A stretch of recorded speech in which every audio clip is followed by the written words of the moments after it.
acompañado, bendecido y cuidado a cada uno de ustedes.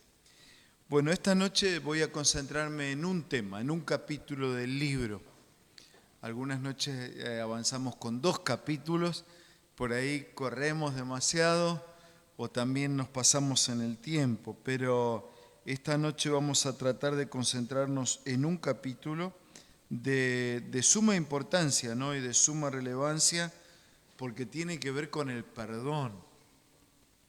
Y el perdón tiene que ver con la culpa. Y la culpa es un factor de estrés.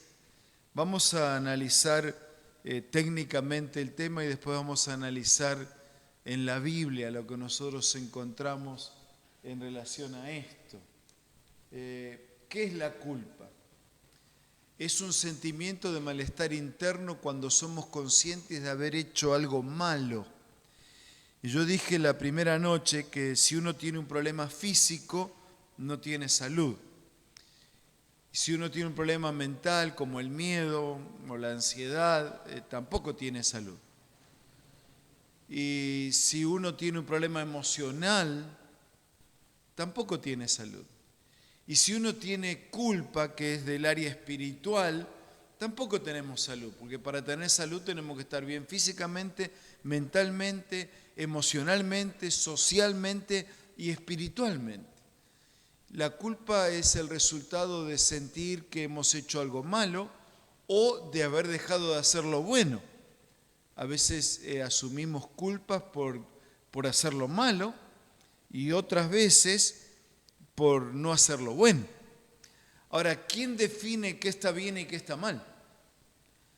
Vivimos en una sociedad donde muchas veces la incoherencia de la sociedad se nos incorpora en nuestra experiencia. Entonces, toda esa incoherencia, la sociedad hoy en día vive una modernidad líquida donde todo está bien, hay un relativismo absoluto, entonces hay que vivir para el momento, lo que te plazca, lo que te conviene, lo que quieras, solo que si usted hace lo que quiere, le va a molestar al otro, y si los dos quieren hacer lo que quiere, alguno se va a sentir mal. Entonces, cuando la sociedad, que no tiene valores, nos determina qué está bien y qué está mal, las incoherencias de la sociedad se nos internalizan y terminamos mal. Entonces, quien define qué está bien y qué está mal es Dios, y lo hace a través de la Biblia. Y eso es claro para las personas, aunque no siempre es claro para la práctica. ¿Qué puede originar la culpa?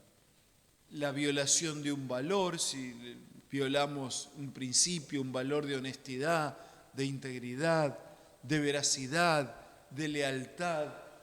La violación de un valor puede generar culpa.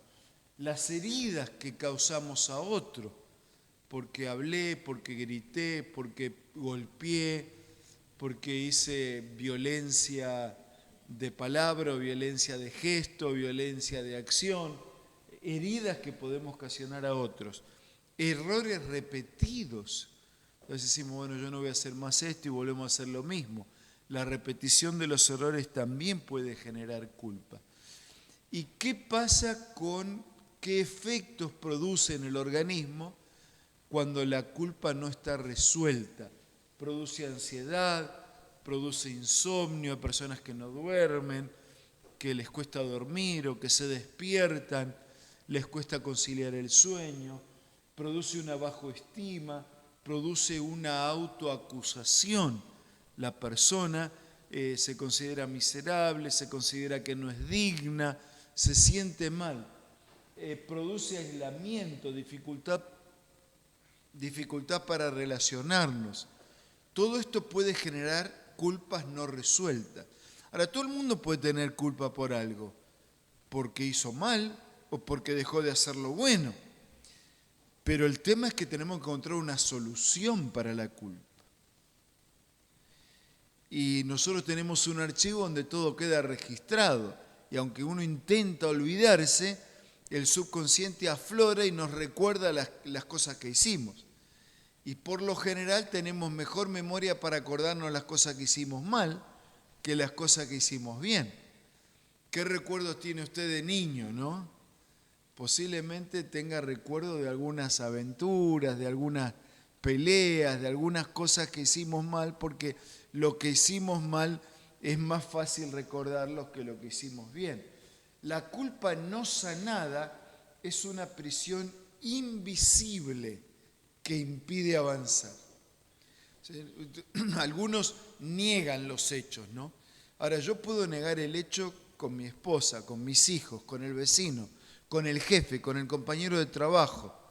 Hasta puedo intentar negarlo delante de Dios. No voy a engañarlo porque Él sabe todo.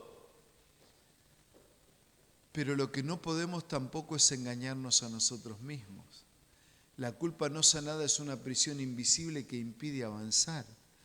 No ganamos nada con engañarnos, porque insisto, puedo engañar a otros por algún tiempo, pero no puedo engañar a Dios por ningún tiempo, y no me puedo engañar a mí mismo, porque aunque yo lo niegue, tarde o temprano eso aflora, florece y trae complicaciones.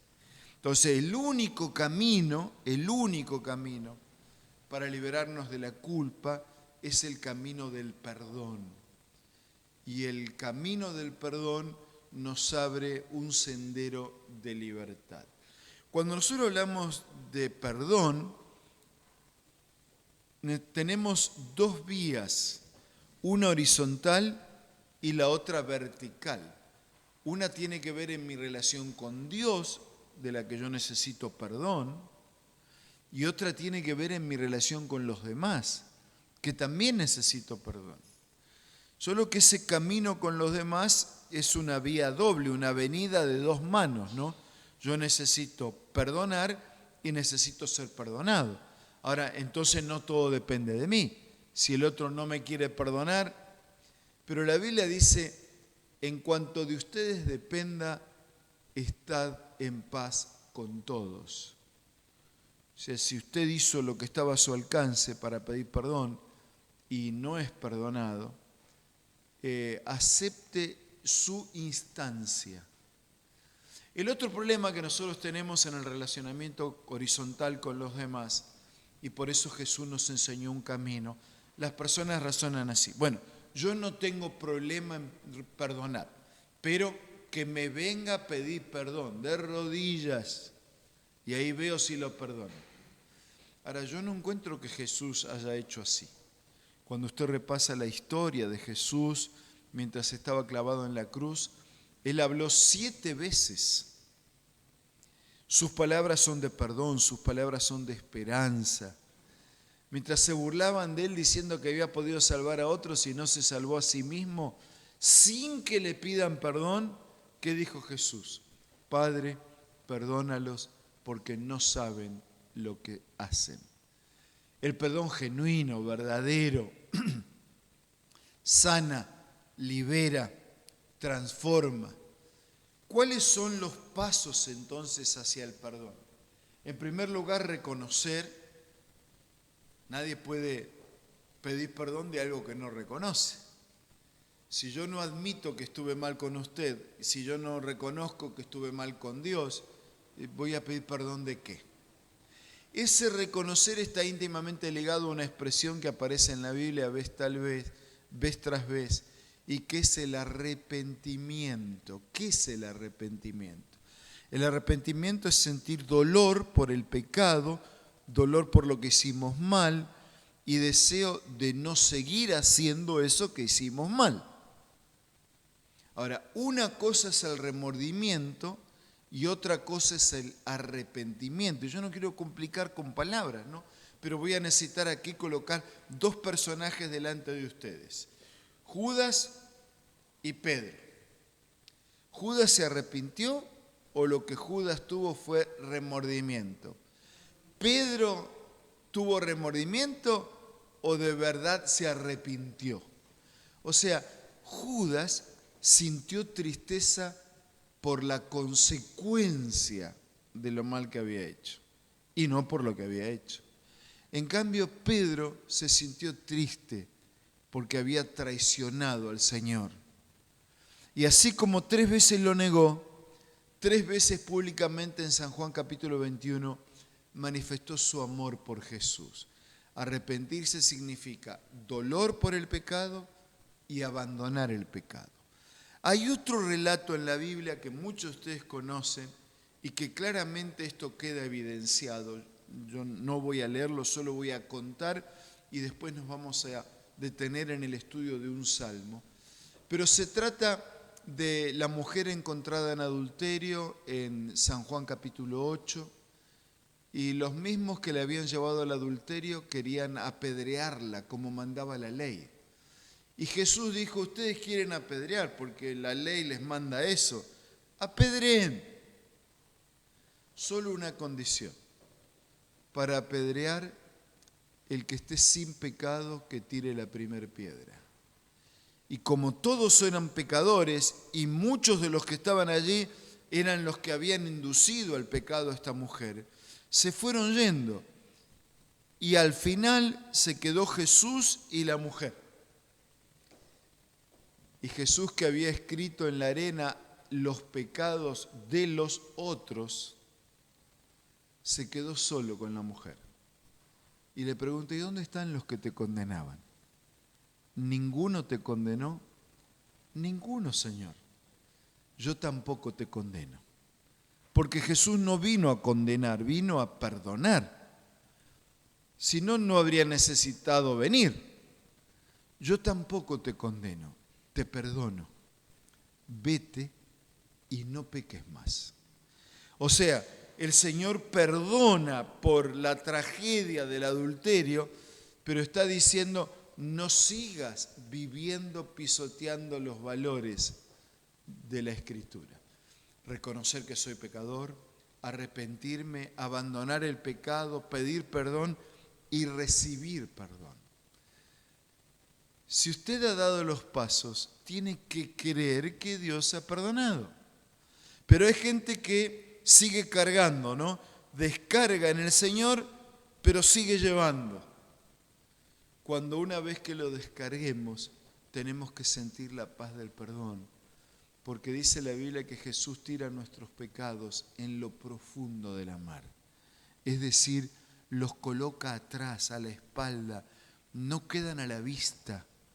Porque Jesús vino para morir por los pecadores.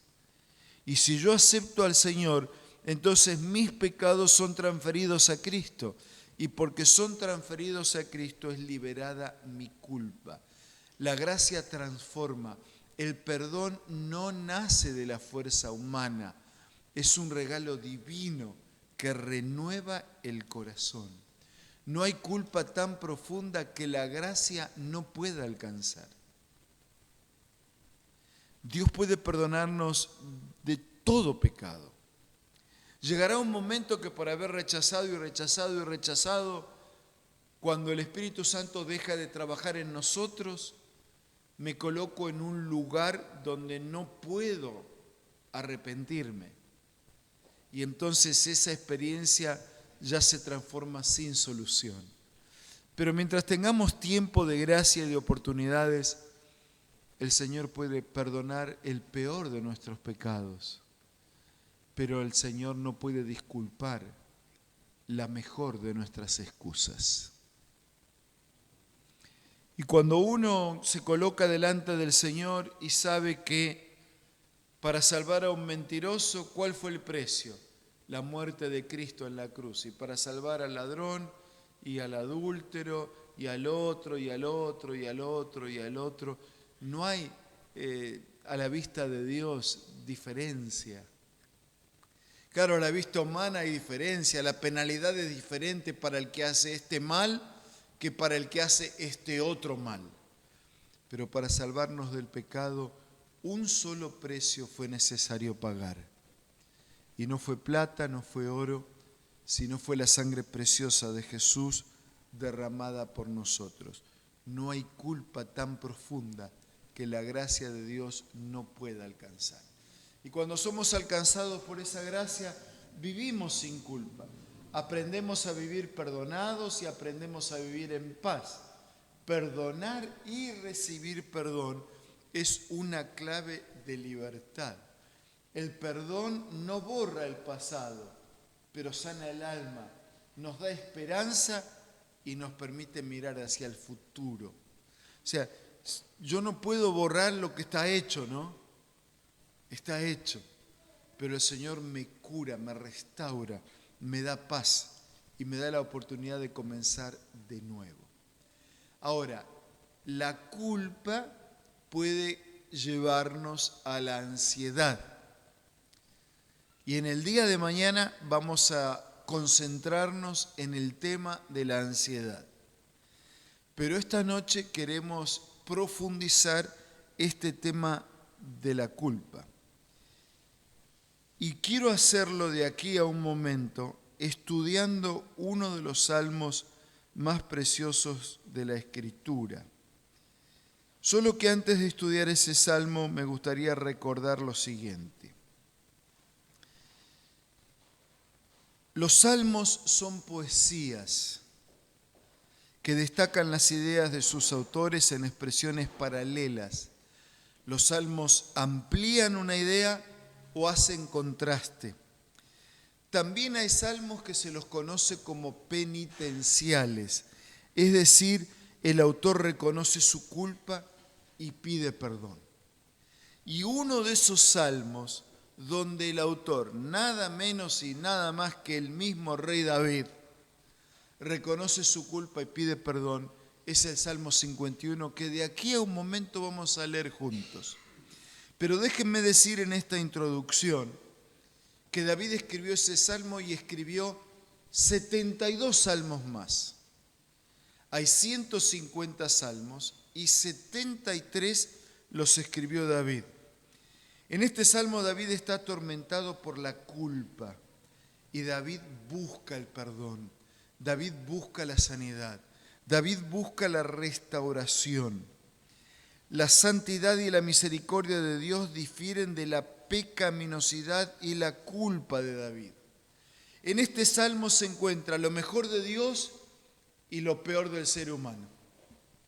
Lo mejor de Dios dando nuevas oportunidades, ofreciendo perdón, restaurando, dándonos la posibilidad de comenzar de nuevo. Y lo peor del hombre, porque alguien con todo el conocimiento que tenía David llegó a vivir la vida que vivió, quebrantando los principios y llenándose de culpa. Pero yo ya conté anoche que Dios no oculta el error, el pecado de los grandes hombres de la Biblia, porque los muestra humanos, falibles, como nosotros. Lo mejor de Dios y lo peor del hombre se contraponen.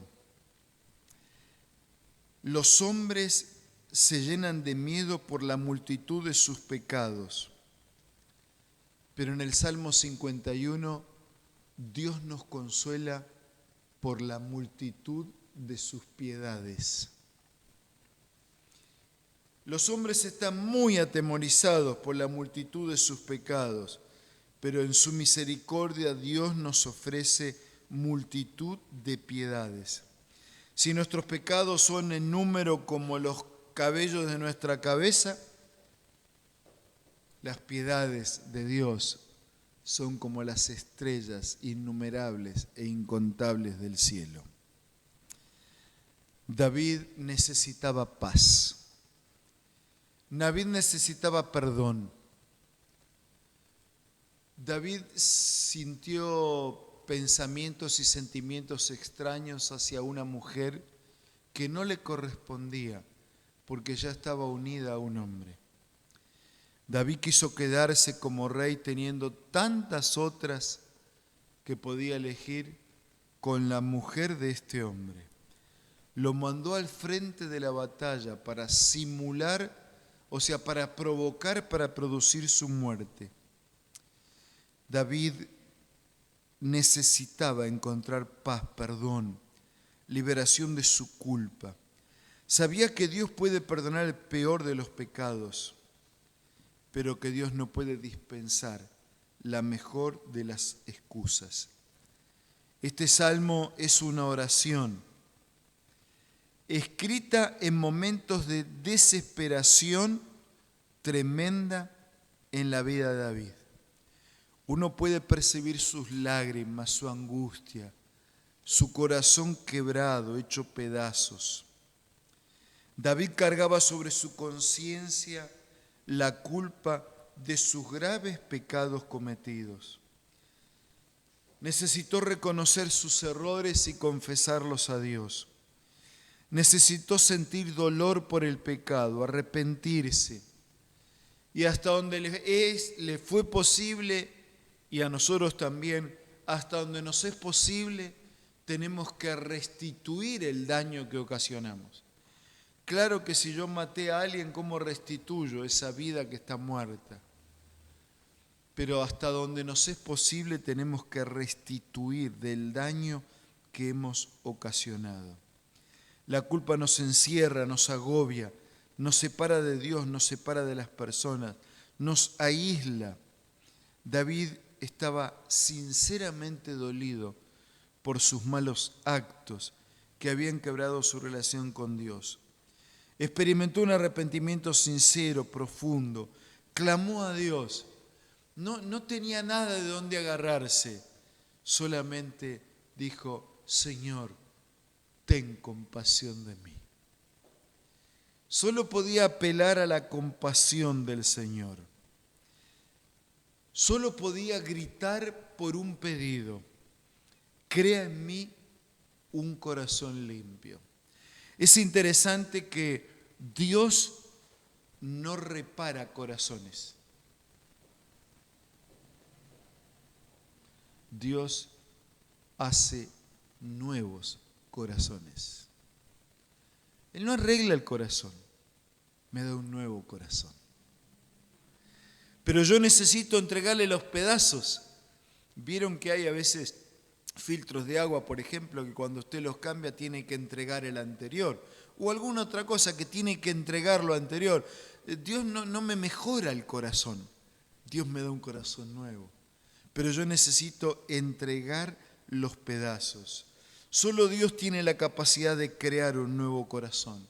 El que originó la vida, el que tiene poder para crear, el que tiene poder para devolver la vida como hizo con Lázaro y con otros, tiene poder para devolverme una vida espiritual, porque Pablo dice: ustedes están muertos en delitos y en pecados. Pero el Señor transforma ese cuerpo espiritual muerto en una vida espiritual nueva. Él es omnipotente, perdona, sana, restaura, nos permite estar en paz con Él y estar en paz con Dios. El perdón de Dios no es a medias. El perdón de Dios no es como a veces decimos que perdonamos. Decimos que perdonamos porque si hacemos eso no hemos perdonado. Cuando yo digo te perdono pero no me olvido, no estoy perdonando. El Señor perdona y olvida. Echa nuestros pecados en lo profundo de la mar. Es fruto y consecuencia. La profundidad con que perdonamos establece la sinceridad de nuestra petición al Señor. ¿Acaso el Padre Nuestro, que muchísima gente repite de memoria, pero que no necesariamente aplica los principios, acaso el Padre Nuestro no dice así: Padre, perdona nuestras deudas? ¿Cómo sigue? Como nosotros perdonamos ¿a quién? A nuestros deudores. ¿Se dan cuenta cuál es el pedido? Señor, así como yo perdono, perdóname. Ahora, si yo perdono a media, le estoy diciendo perdóname a media. Si yo perdono y no me olvido, le estoy diciendo perdóname pero no te olvides. O sea, perdonar a los demás es un puente que yo necesito cruzar para alcanzar el perdón de Dios. Yo no sé si cuando usted en el milenio pasado, igual que yo, iba a la escuela, alguna vez en la escuela le enseñaron esta famosa poesía de un poema del escritor José Martí titulado Cultivo una rosa blanca. No sé si le enseñaron eso, pero yo recuerdo haber aprendido esto en la escuela primaria. Y la poesía decía: cultivo una rosa blanca en junio como en enero, para el amigo sincero que me da su mano franca, y para el cruel que me arranca el corazón con que vivo, cardo ni ortiga cultivo la rosa blanca. ¿Saben? Es muy fácil darle una rosa blanca al que me regaló una rosa blanca. Pero cuando el Evangelio transforma la vida, entonces usted tiene capacidad de dar una rosa blanca al que le regaló un cardo o una ortiga. Eso es Evangelio. Por eso, amigos y hermanos, yo insisto que la verdadera salud emocional no es posible sin Dios, sin fe, sin la Biblia, sin la presencia de Jesús. Los recursos técnicos, científicos, profesionales ayudan y pueden resolver mucho, pero la profundidad de nuestro problema solo se resuelve cuando permitimos a Jesús una actuación definitiva. Porque claro, si usted me regala una rosa blanca y yo le regalo una rosa blanca, es un negocio, ¿no? Pero si yo tengo la capacidad de darle una rosa aunque usted me regaló un cardo, una ortiga, entonces eso es Evangelio. Eso es la presencia de Jesús. Cuando vivimos en un mundo que nos llena de ortigas, necesitamos no hacer una transacción, no es un intercambio comercial, no es un negocio, es una experiencia transformadora que solo la presencia de Cristo en la vida lo hace posible. Es muy difícil caminar con cargas a cuesta. ¿Cómo hago para librarme de la culpa? Leamos el Salmo 51. Y en este salmo vamos a encontrar varios conceptos poderosos. Salmo 51, versículos 1 y 2. Ten piedad de mí, oh Dios, conforme a tu misericordia. Conforme a la multitud de tus piedades, borra mis rebeliones. Lávame más y más de mi maldad y límpiame de mi pecado. El Salmo no comienza con una excusa. ¿Ustedes vieron cómo son los seres humanos? Siempre empezamos con excusas, ¿no? Siempre ponemos una excusa. David era rey, podía haber colocado excusas. Pero él dice, Señor, solo pido piedad. Solo me amparo en tu misericordia. Solo recurro a la multitud de tus piedades, porque lo mío son rebeliones, lo mío es maldad, lo mío es pecado. Lávame más y más de mi maldad. Hay aquí 3 verbos en estos 2 versículos que yo no quiero pasar así por alto. Borra, lava y limpia.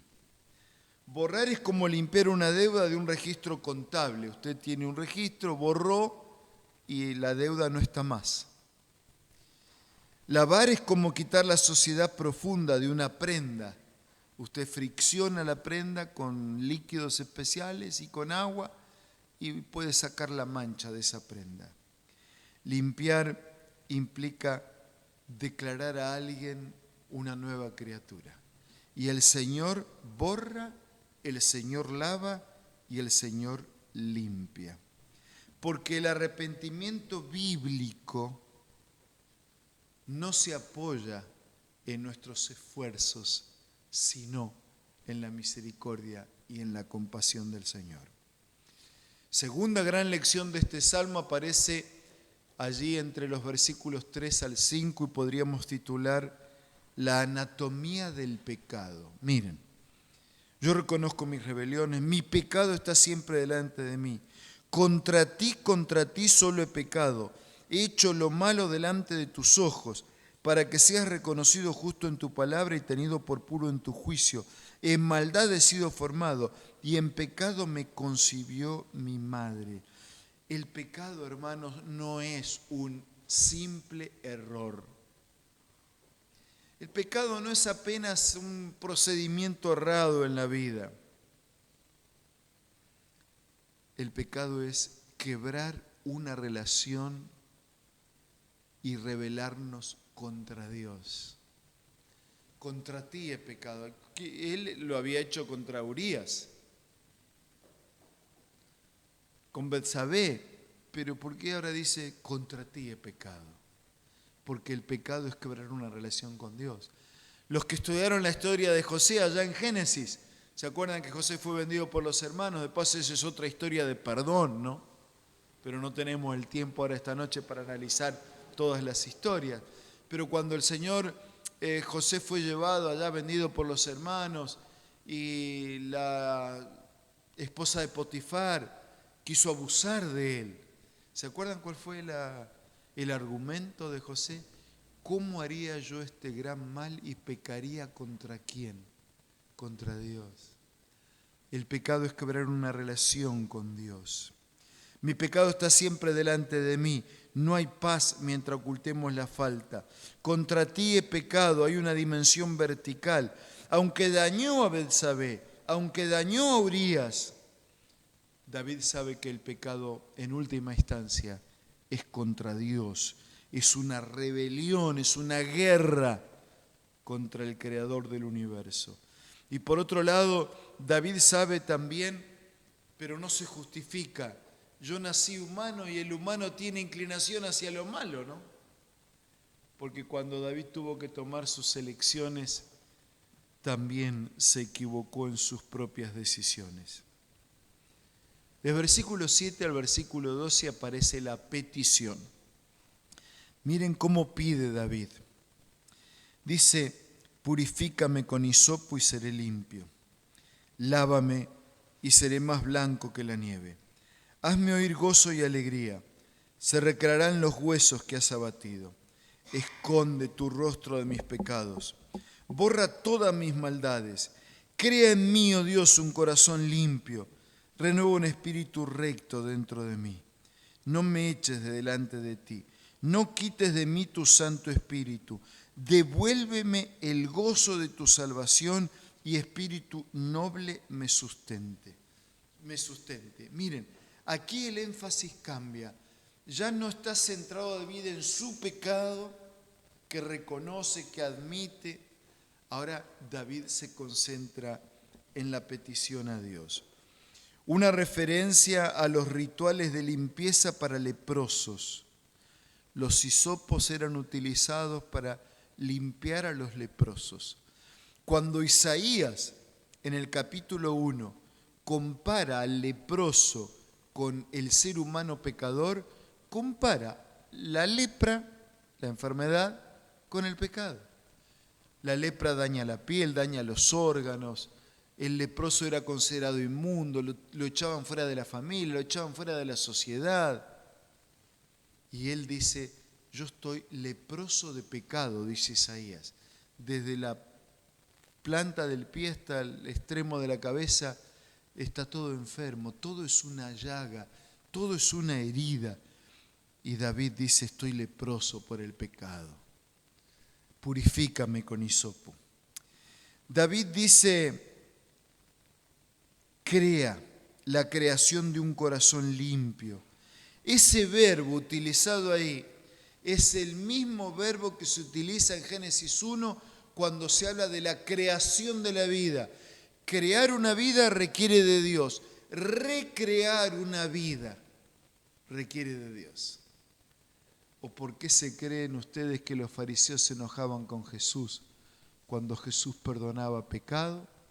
¿De qué lo acusaban? ¿Qué se cree?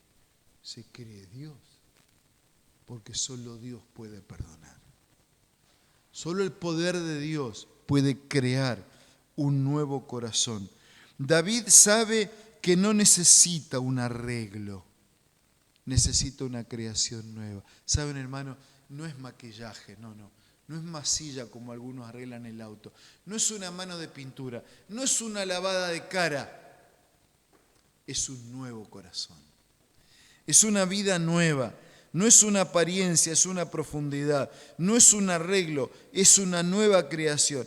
Por eso dice el gozo de la salvación. ¿Saben por qué?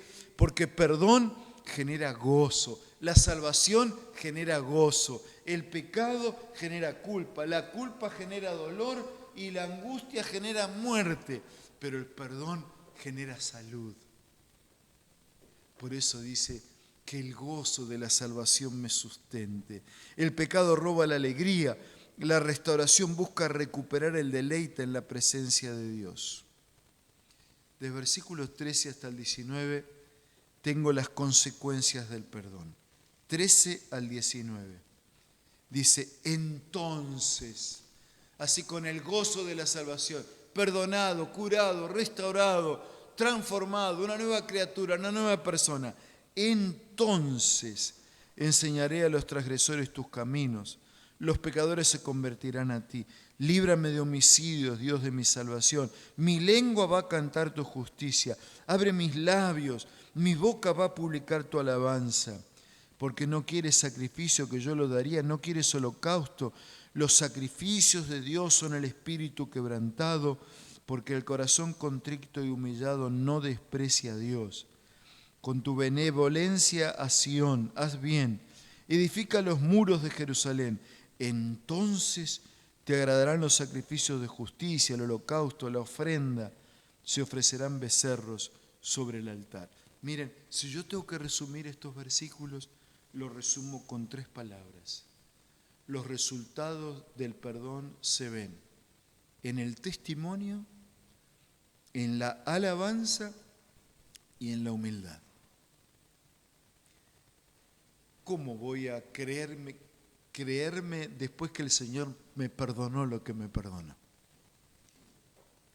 No es mi vida, es la de Él. Testimonio, enseñaré a otros tus caminos. Alabanza, los labios se abren para cantar la justicia de Dios. Humildad, Dios no busca sacrificios externos vacíos, sino un corazón contrito y humillado. Hay gente que vive como quiere y después piensa que porque caminó, 7 kilómetros para ir hasta un lugar de culto, ya está todo arreglado. El mejor sacrificio que podemos ofrecerle a Dios es un corazón partido, hecho pedazos, porque Él no arregla corazones, los hace nuevos, pero hay que entregarle los pedazos. Hermanos, el Salmo 51 nos enseña que el pecado es devastador, pero gracias a Dios el Salmo 51 me enseña que la gracia de Dios es mayor. Amén. La verdadera restauración comienza cuando dejamos de esconder, cuando dejamos de buscar excusas, cuando permitimos que la misericordia de Dios nos reconstruya. No es cuestión de sentirse menos culpables, es cuestión de sentirse en paz. Dios no hace las cosas por la mitad. Necesitamos una fe que encuentre paz. No en la ausencia de problemas, porque problemas vamos a seguir teniendo. Necesitamos una fe que encuentre perdón y que entonces actúe en consecuencia.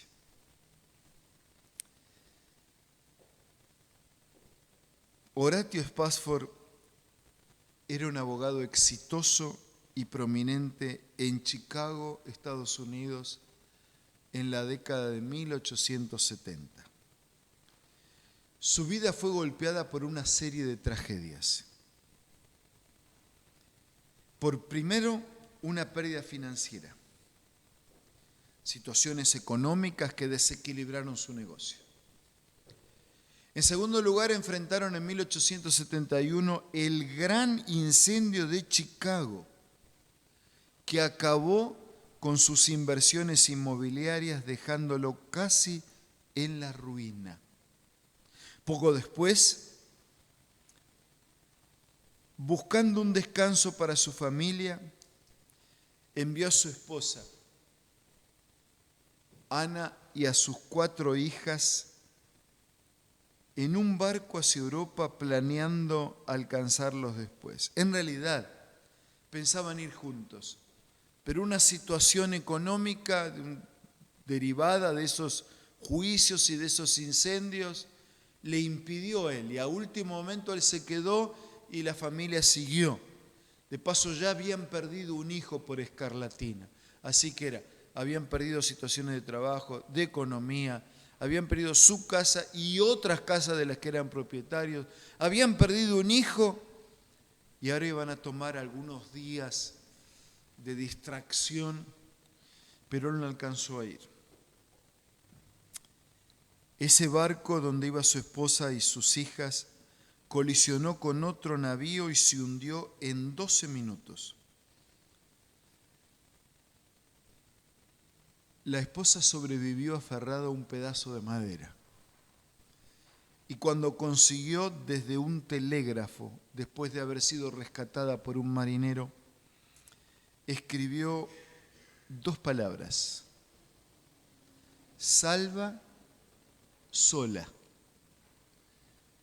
La alegría de saber que estaba salva, la tristeza de entender que algo triste había pasado.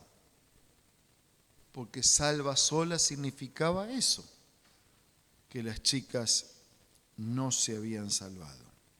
Días después de haber recibido ese telegrama con esas 2 palabras, de saber que sus hijas habían muerto en el océano, Horatio tomó el siguiente barco para reunirse con su esposa.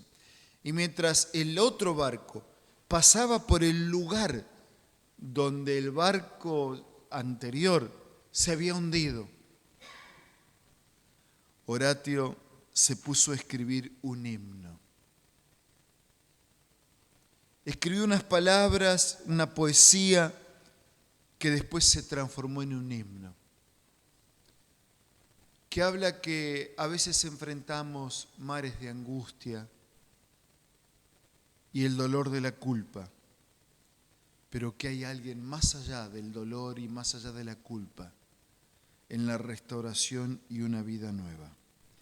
En esa noche de dolor profundo, sobre las mismas aguas donde sus hijas estaban sepultadas, Padford no escribió palabras de desesperación, sino los versos de un himno famoso, que refleja la teología de él y también la teología de David, que nuestros pecados están clavados en la cruz y ya no los cargamos más nosotros. La paz verdadera no depende de las circunstancias, sino de estar a cuentas con Dios. El gozo de la salvación que sostiene al creyente frente a las tragedias de la vida que intentan hundirlo.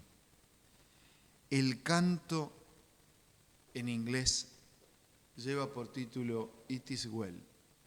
Está bien.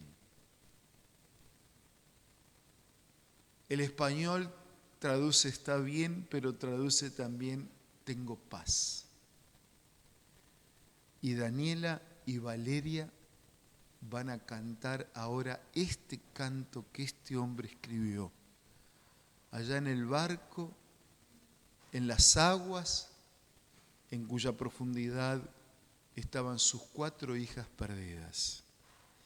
Y mientras nosotros escuchamos este canto, que nos dice que hay fuerza más allá del dolor, que hay vida más allá de la culpa, que hay esperanza más allá de los mares más duros y de las pruebas más terribles que tengamos que enfrentar. Mientras nosotros escuchamos este canto que ahora conocemos la historia, no sé si todos la conocían, algunos sí, otros no, pero ahora cada vez que escuchemos y cantemos este himno 426 del himnario, vamos a recordar esta historia. Estas palabras fueron escritas sobre el dolor, sobre la angustia, sobre la pérdida, sobre la culpa. Pero hay poder de Dios que cura, que restaura, que sana y que salva. ¿Y saben qué, hermanos? Mientras ellas cantan, yo quería hacer una invitación y después voy a orar. Voy a orar por los pedidos que están en el cofre y también voy a orar por cada uno de ustedes. El fin de semana tendremos un bautismo. Algunos están haciendo planes para el bautismo, otros necesitan hacer planes para el bautismo, porque si hay un momento en el que recibimos el perdón por toda nuestra vida pasada, para empezar de nuevo, en paz, restaurados, es a través del bautismo. Así que si hay alguien que anoche no estaba o no pasó el llamado y necesita venir a Dios, decir, Señor, yo quiero bautizarme, yo quiero la paz, yo quiero el perdón, yo quiero un corazón nuevo, yo quiero una vida contigo en la tierra, porque quiero una vida contigo en los cielos para siempre. No sé si hay alguien aquí, pero si hubiera, aunque sea una persona que necesita la restauración definitiva de parte de Dios, mientras ellas cantan, vengan aquí adelante. Cuando el canto termine, vamos a orar y cerrar nuestro culto, nuestro programa de esta noche.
Tengo paz, tengo perdón, tengo salvación, tengo esperanza.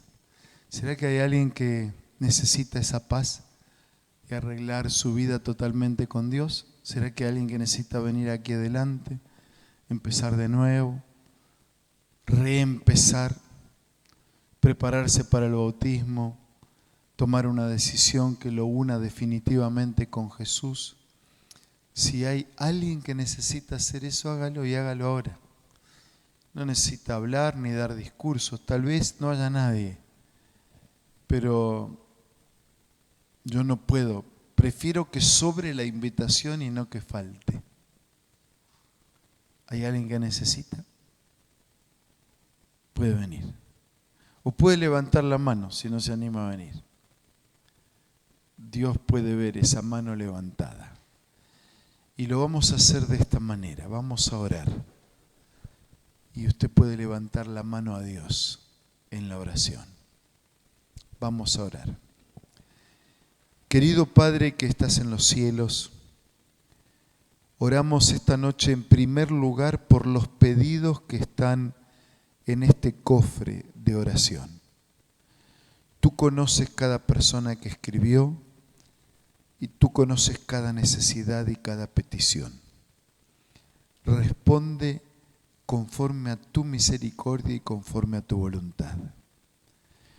Oramos también por los pedidos que están escritos en los corazones de nuestros hermanos, que no alcanzaron a ser volcados en un papel o guardados en este cofre de oración. Pero tú los conoces, Señor, por favor, actúa conforme a tu misericordia, abrazando su vida. En esta noche todos queremos tener paz. Queremos sentirnos libres de las culpas. Queremos empezar de nuevo, una vida nueva con Jesús. Bendice a todos. Y si alguien necesita experimentar la entrega a ti a través del bautismo, que en este momento pueda levantar su mano para que tú veas no solo su corazón, sino también su disposición de caminar contigo. Danos a todos las fuerzas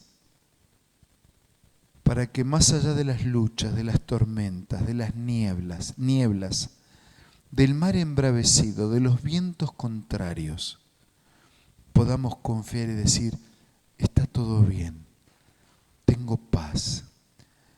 La vida está llena de luchas, pero tengo paz. Por las fuerzas de Dios, por el perdón de Dios, por la promesa del Señor y por la vida eterna que nos prometes. Junto a David clamamos, crea, oh Dios, en mí un corazón nuevo. Pon un espíritu nuevo dentro de nosotros. Oramos, agradecemos, clamamos en el nombre de Jesús. Amén. Dios bendiga a todos.